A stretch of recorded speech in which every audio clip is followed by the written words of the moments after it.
La Manche, fière de son agriculture, avec le Conseil départemental de la Manche. Bonjour à tous. Alors que l'image de cette filière est parfois décriée par l'opinion publique, soumise à ce que les agriculteurs appellent eux-mêmes l'agri-bashing, ils sont pourtant une fois par an au cœur de toutes les attentions lors du Salon international de l'agriculture à Paris. Alors prenons un peu de recul avec un passionné. Pascal Ferret est agriculteur à Saint-André de Bohon, près de 40 ans où il élève 80 vaches sur son exploitation. Mais aujourd'hui, il se débotte et revêt son costume de président de la Chambre d'agriculture de la Manche.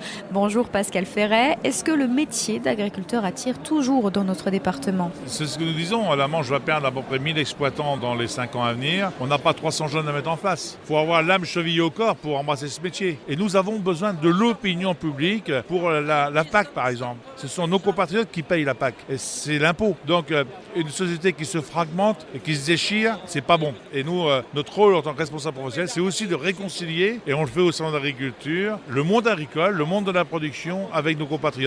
On compte combien d'exploitations agricoles dans la Manche ? Alors dans la Manche, il reste 3600 producteurs de lait, 400 producteurs de légumes, 450-500 producteurs hors sol. Alors hors sol, c'est plus vrai. Porc et volailles, avec quelques séristes. Allez, on va dire qu'il reste aux alentours de 6000 exploitations professionnelles. Et cela fait à peu près 9500, 10 000 actifs professionnels. Ces actifs professionnels génèrent dans les exploitations agricoles aux alentours de maraîchage compris, 4500 emplois directs. Et je ne vous parle pas des emplois directs qu'est l'agroalimentaire et les services. Vous me disiez en début d'interview que la Manche allait perdre 1000 agriculteurs d'ici 5 ans.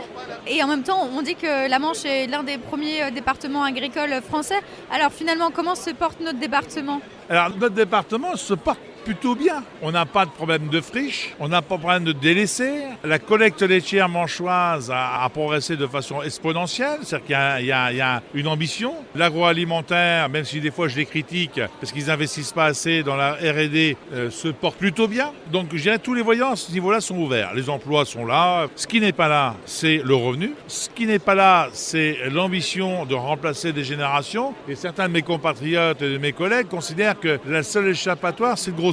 Non, il faut arrêter ça. La taille au gigantisme n'est pas une réponse. Et donc, nous, ce qu'on essaie au niveau de la Chambre d'agriculture, avec la FDSEA, les jeunes agriculteurs, c'est de dire arrêtez d'investir dans les tracteurs, dans les remorques, dans les charrues. Déléguez ces travaux aux CUMA, aux coopératives, aux entreprises qui le font plutôt bien. Consacrez-vous à l'élevage, consacrez-vous à vos vaches, donnez-vous du temps pour libérer vos week-ends. Donc voilà, on essaie de faire bouger ces lignes-là parce que si on veut faire envie à des jeunes d'embrasser ce métier, c'est pas de leur dire en arrivant au lycée agricole, bon, tu sais que tu travailles tous les jours, t'auras pas de pognon et jamais de vacances. C'est pas un projet de vie. Et là, il faut qu'on change cette image qui n'est franchement pas séduisante. Très bien, merci beaucoup Pascal Ferret. Merci à vous.